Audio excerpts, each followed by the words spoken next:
All right, welcome back to KTN Weekend Prime. Now, just before John, Alan, Namo and his panelists get into that discussion about disarmament and amnesty, I'd like us to take a look at where we've come in terms of the amnesty call that is now expired by the Cabinet Secretary. Let's start, first of all, by understanding what amnesty is. Now, the Oxford Dictionary defines it as such: an act of forgiveness for past offences, especially to a class of persons as a whole. And usually amnesty is used when countries and societies are faced with conflict and unending war, and policymakers as well as political and community leaders start to question whether their approach to the situation is working or not. And amnesties have been used to encourage combatants and armed groups to lay down their arms and stop the fight. And it is in light of this that on the 14th of last month, that's April, the CS for Interior Nkaissery issued what was a 10-day amnesty. And this happened after the Garissa attack. 147 people were killed, one of the most grisly terror attacks in the country, especially against youth. These were the phone numbers that were given to young men who had been recruited to Al-Shabaab. There was even an email address, infoken247@gmail.com. Now, this was all to encourage them to come forward, and they were told that those who do not heed the call, which was to report to the county commissioners in Mombasa, Nairobi and Garissa, those who would not heed the call would be treated as criminals. The amnesty call was also given out to parents who felt that their children might have joined some of these extremist groups, and the parents were told, if you do not do this within the 10-day period, then we will consider you as condoning terrorism in the country.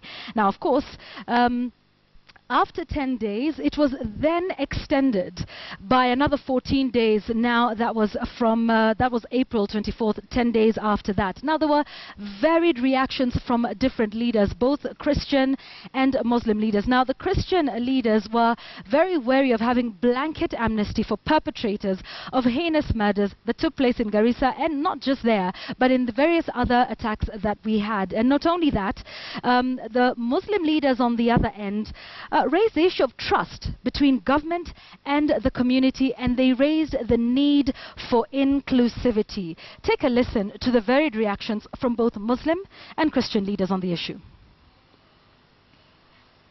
That the returnees not only surrender to the provincial administrators and security agents, but to also reputable village elders, sheikhs, imams, priests, and officials of human rights organizations.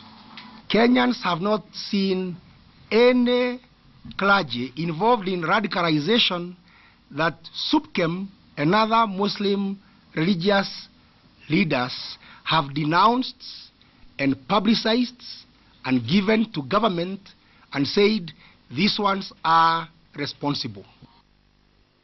So, of course, it was raising the question that always comes up in international law versus amnesty: no justice, no peace.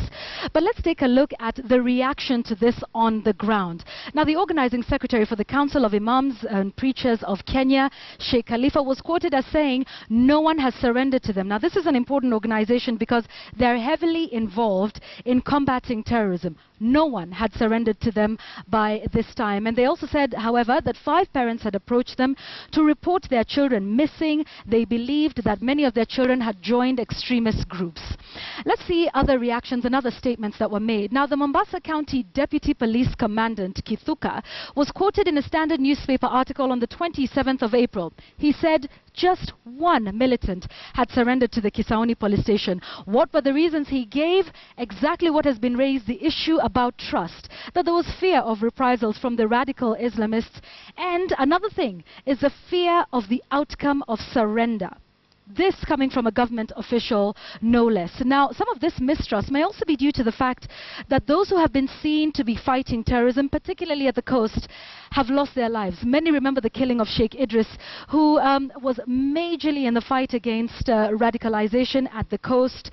They're still looking for his killers. Perhaps some of the reasons. Another reason, of course, was the blacklisting of Muhuri and Haki Africa, some of the organizations that were key in that. Of course, they were blacklisted by the government after the Garissa attack.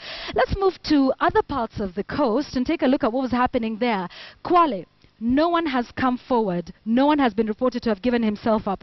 Now, the reason Kwale is particularly important in this one is that because in this area, about 70 local youth were reported to have been recruited to join Al-Shabaab in the past 5 years, and they were reportedly trained in Somalia by slain terror suspect Suleiman Mwayuyu and a fugitive Bilal Mwacheti. So 70 people in this area known to have been radicalized. No one is giving themselves up. The district commissioner there is saying the government is concerned by the lack of response, and we quote him here. He says, right now I am not aware that anyone has turned up for amnesty. Now, if you think this is bad, the situation is no better in Kilifi and Malindi. Kilifi County, no reports of anyone surrendering themselves, and also in Malindi. Now, these two areas also important because Al-Shabaab cells were believed to be behind the killings of 3 counterterrorism officials in these areas between 2013 and 2014. Of course, the police commander, Douglas Kanja, said no one had come out to surrender. They say they know some of these young militants are believed to be in Somalia and in Kenya. Now, the situation gets a little more worrying with this piece of information. Now, you will remember that controversial raid that took place in Musa Mosque in February last year. 6 people were killed, including a police officer. This mosque was believed to be an area that was indoctrinating youth.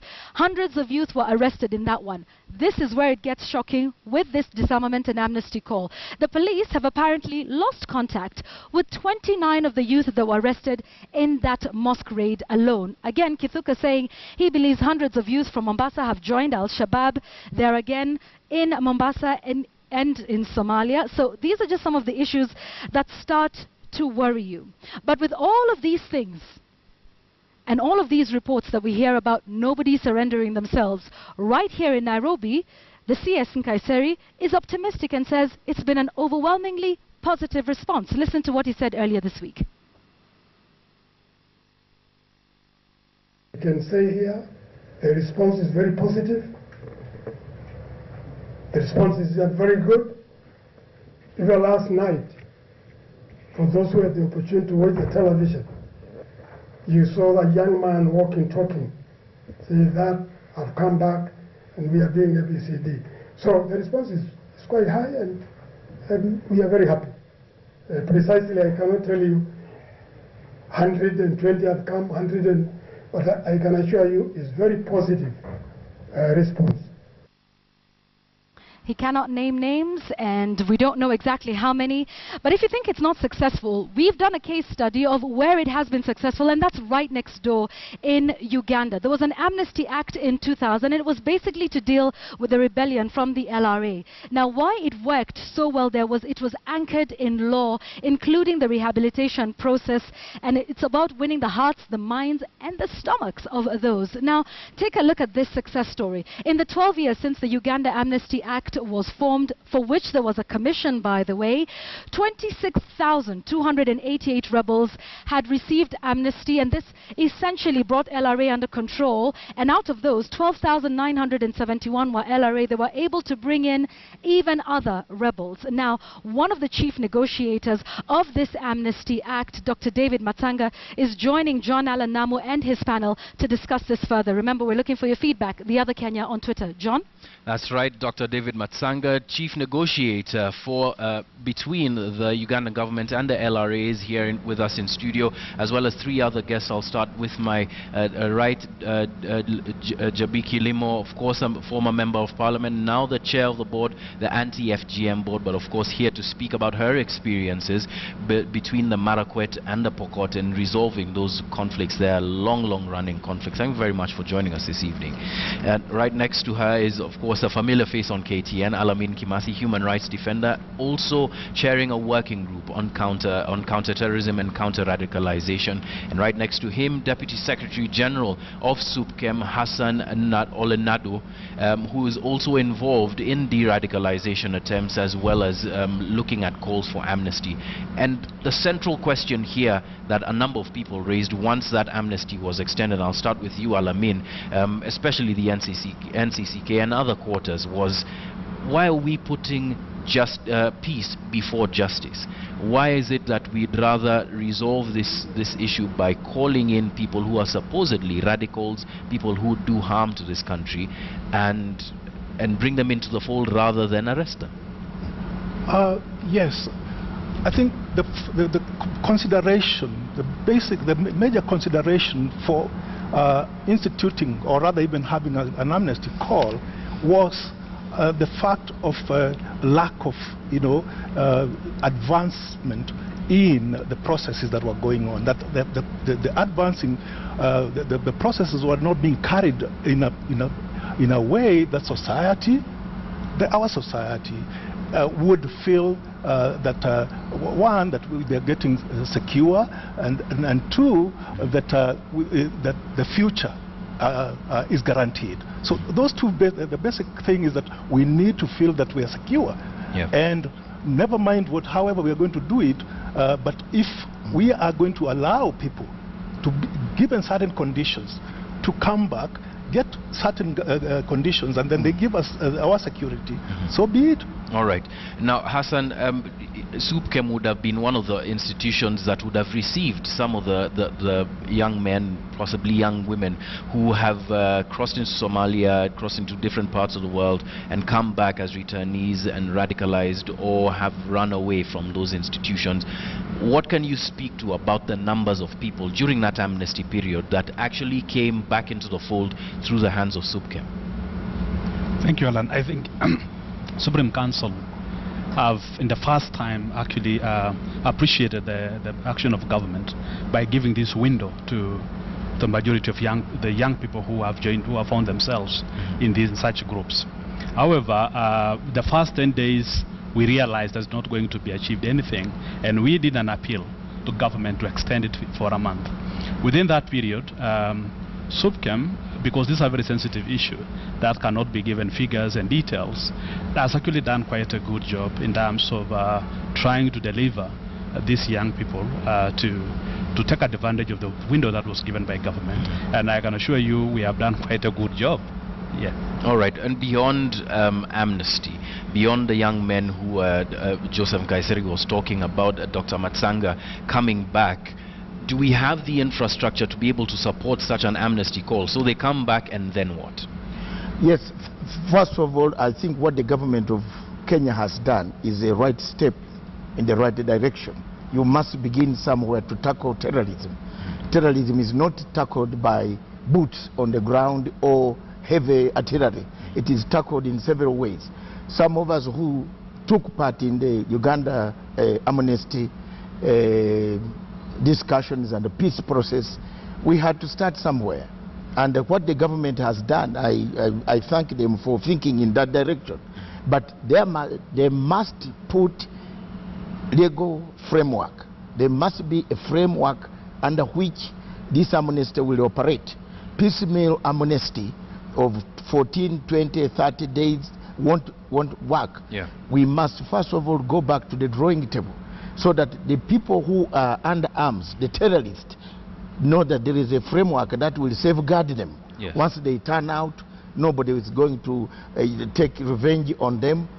You see, time comes when you must have peace, as Kimani says. We must think about what our country needs now. All right.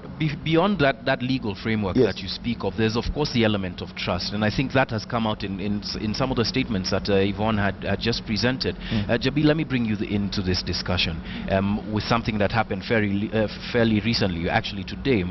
Leader of the majority, Aden Duale, goes back on a statement that he made about 30 days ago, that they would be giving a list, providing a list in terms of sympathizers. Now, Duale, being the leader of the majority in a government that has a super majority in a legislature, what does that say about trust, building trust in this war on terror? It's unfortunate that he spoke the way he did. Unfortunately, I don't know what may have informed that decision, but it will erode the trust or the belief that people who may have wanted to surrender, for example, to take advantage of the amnesty that the government have given them, they can say then so nothing is happening. I feel that those who might be willing to come forward might not actually come forward, because it's like business as usual. Yeah.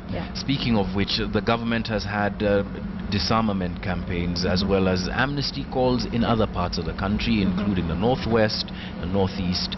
You've dealt with conflict in that region.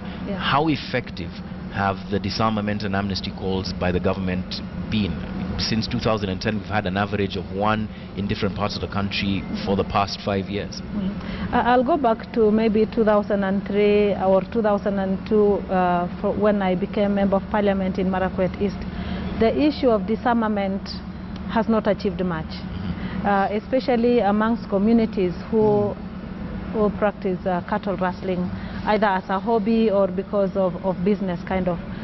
Why? Because they don't trust whoever is supposed to take care of them, the security provided by government. And what we did in my part of the world between the Pokot and Marakwet was to look for alternative justice system, a system that the people will believe that this is justice to me. Despite the government taking on the legal way, there must be another way where people understand that this is truly justice. In our case, somebody, for example, if you kill somebody, okay, the government will arrest that person and take him to jail. But the bereaved families, what is justice to them? And so what we came up with was the alternative mechanisms of feeling that you've been compensated for your dead person, and we agreed on 40 cows. So despite the person going to jail, the bereaved must feel justice has been given to them. Yes. And so what we are talking about today about the amnesty and also the people who feel that maybe they have gone to Al-Shabaab and all that, I really feel that the leaders, especially the political leaders, should speak the same language with those in leadership. Yeah, but before we go to the politics of disarmament and amnesty, disarmament itself, the process, the actual nuts and bolts of disarmament means taking guns away from people who are shooting at each other. Isn't that an important element of this? Shouldn't that also be on the top of priorities with respect to these communities? Yeah, that is where the politics comes in. For example, our CS Nkaissery, yeah, it's in Nairobi, yes, and we have members of parliament from the various communities. Now, if there is no, they should not delink themselves from what Honorable Nkaissery is doing and what they do as members of parliament. That's the person they will trust is the member of parliament before they reach somebody who is the CS. So these communities then, if Nkaissery says surrender, the MPs must also go and say surrender. And what language will they understand by surrender? If it means then they are going to take us Olenado, for example, if they are taking to the mosque, then that is where they will understand. Then use the structures that those people really understand. Disarmament in my part of the world, where between Marakwet and Pokot, came first of all when we sat down and said, what are we going to do to live at peace? What are the benefits? And slowly by slowly, when people start trusting the systems that are in place, they will surrender. Yes. Yeah. But who is speaking right now to the warriors, to the youth? Who are the people who are speaking to them and asking them to come into these structures? Let's just speak for a moment about the wider war on terror. Alamin, what would your involvement, for instance, be in speaking to these youth who are very vulnerable to the messaging of groups like Al-Shabaab, groups like ISIS at this point? Where do you even find these young men and women to be able to speak to them? Personally, I have a dual role here. I mean, or rather, I have dual platforms. That I am from the civil society, the human rights sector, where we will approach them from a human rights point of view. Yeah. I mean, approach the issue. But on the other hand, I come from a community, the Muslim community, and therefore I will also institute programs within the Muslim community, outreach programs that are designed at reaching out to the target groups here. But now that's where I hark back to what JB is saying here and what you've reported earlier. Trust is of essence here. Yeah. That the government in the first place needs to trust those communities to be able to develop the platforms, the programs, and the mechanism itself be led by the communities. It's a very, very crucial thing. But isn't trust also an issue, like speaking specifically about the Muslim community? And we've spoken about this on this platform before. There are so many voices, so many varied voices that claim to speak on behalf of the Muslim community. Who should a young man who doesn't want to be in Shabab anymore trust? Who should they go to?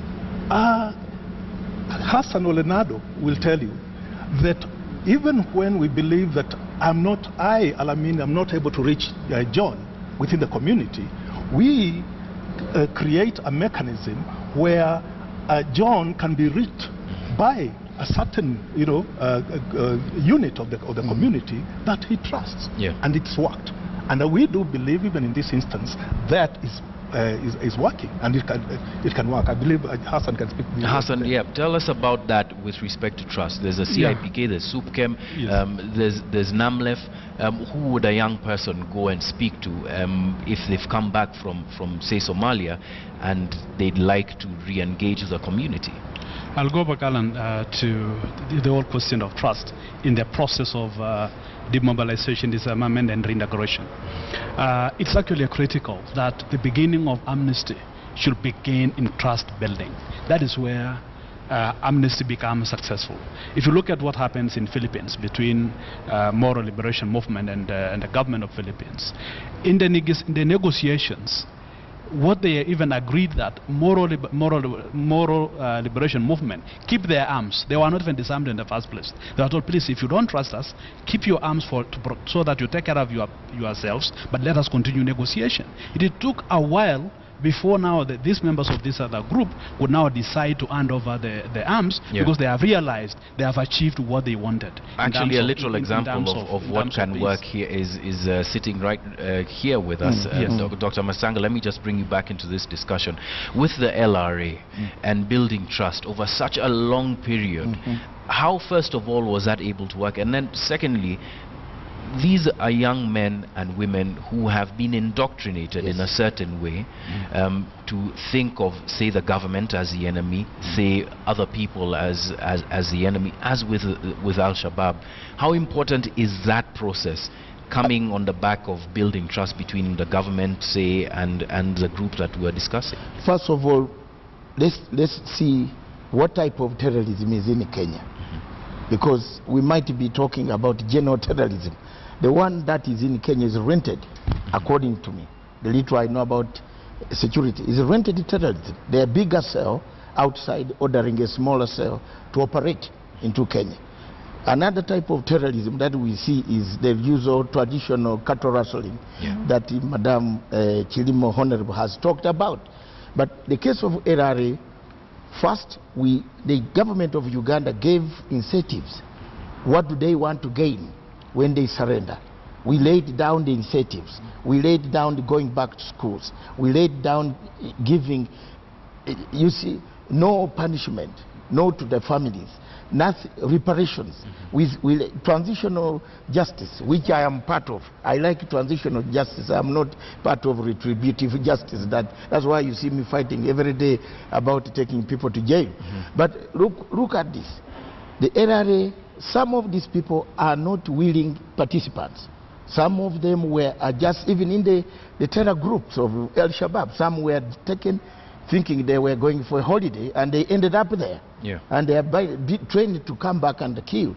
So look at the number of people who have gone. We looked at it from that background and said, if we now blanket the LRA, and the government of Uganda continues to fight every year for 23 years, they had been fighting this. We said, let's lay down, one, the structures, two, the trust.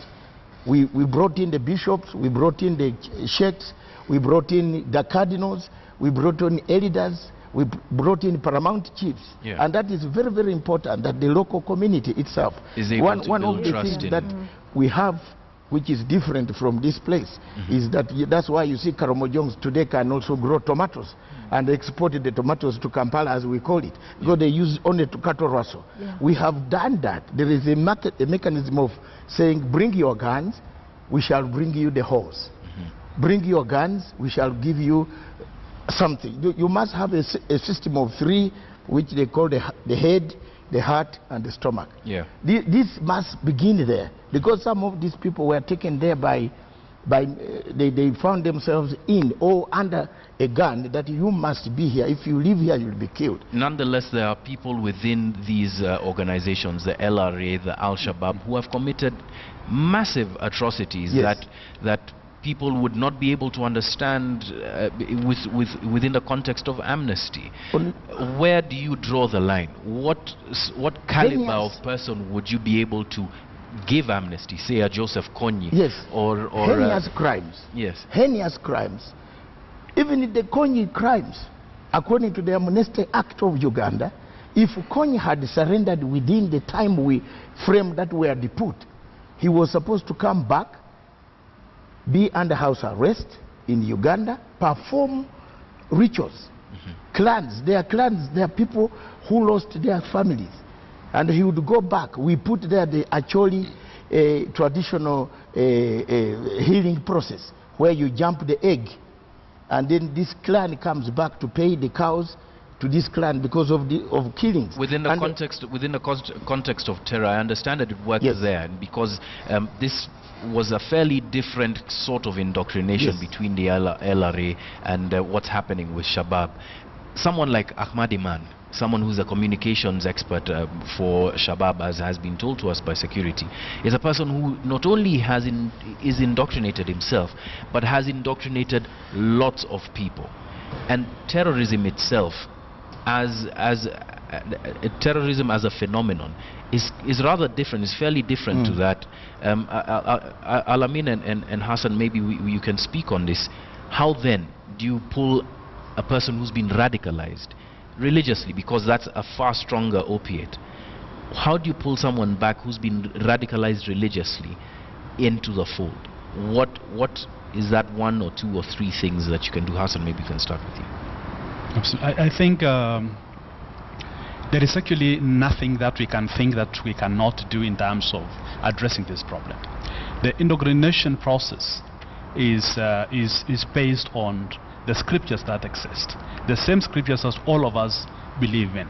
It's about giving proper interpretation and meaning to those scriptures to ensure that those people who misread the scriptures have the right reading. And it's normally a process that happens in many occasions. When somebody changes his faith to another faith, that is the same process. So to us, I think it's really not a big problem, because we have scholars in large numbers in this country who can actually do exactly that, to ensure that they really give the positive message to these young people. Let us not forget one thing about the root causes of the problem. You know, when the doctrines are being used, they are used based on something. That what we need to be thinking as a country is, how do we deal with those issues that the narrative is being built around those particular issues. For example, when you have the issue of the national identity cards that every now and then you hear Muslims complaining about, how can the Kenya government, for example, develop clear policies that address the question of identity cards, so that we deny those who want to recruit our youth that narrative. We address the issue of the land question, for example, and the cost, because when you see the people being recruited, they are recruited based on circumstances they are living in, and the narrative is built based on the same circumstances. So I think as we look at the ideology, we also need to be looking at the narrative, and part of that narrative, Al-Amin, is the actual fighting of the war on terror. Many allegations of extrajudicial killings being given as a claim by Al-Shabaab as the reason why, number one, they should strike back, and number two, a claim that is now being modified, that they should claim Muslim lands in the north. How then, within the actual nuts and bolts of fighting the war on terror, can Kenya change and be able to lend itself to something that would allow for amnesty to take place? The one thing that I believe needs to be done is for the law to be seen to be taking its due course. Due process must be seen to be happening. And we have so many cases even going on, some cases which are openly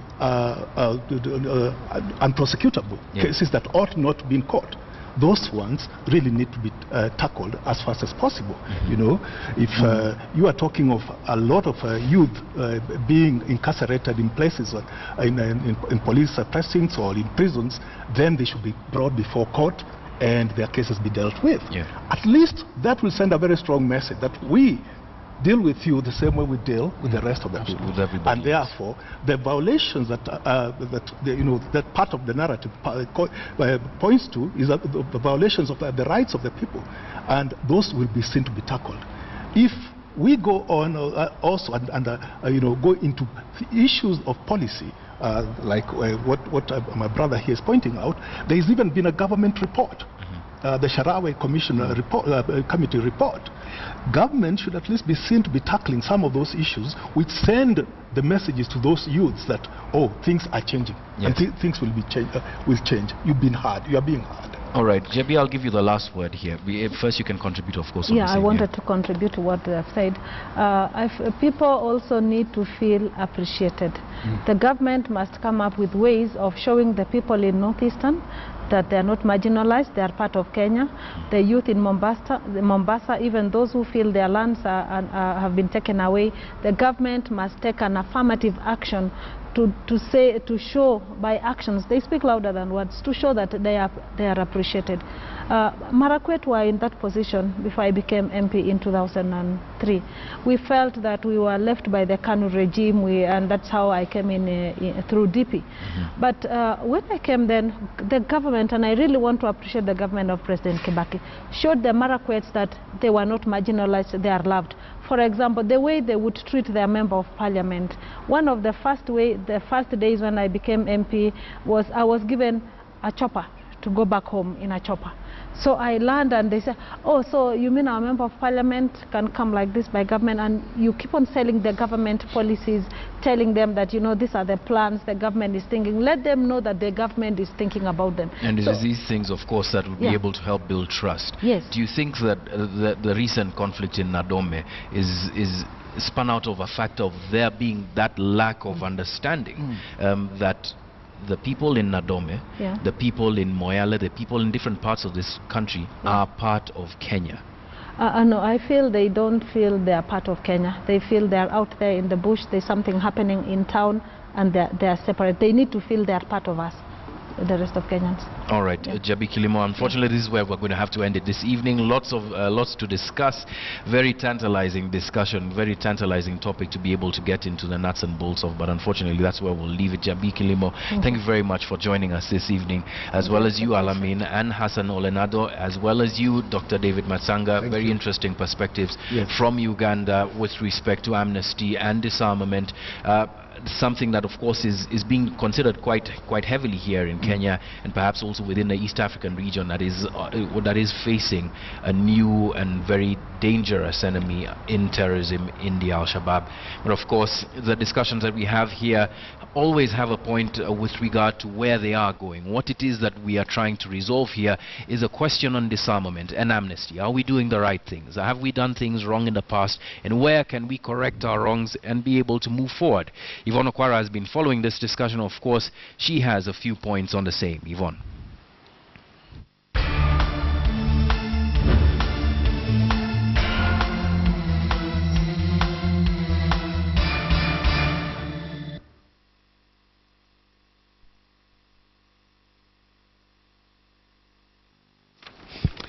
Thank you, John, for that discussion. Now, what is the point tonight?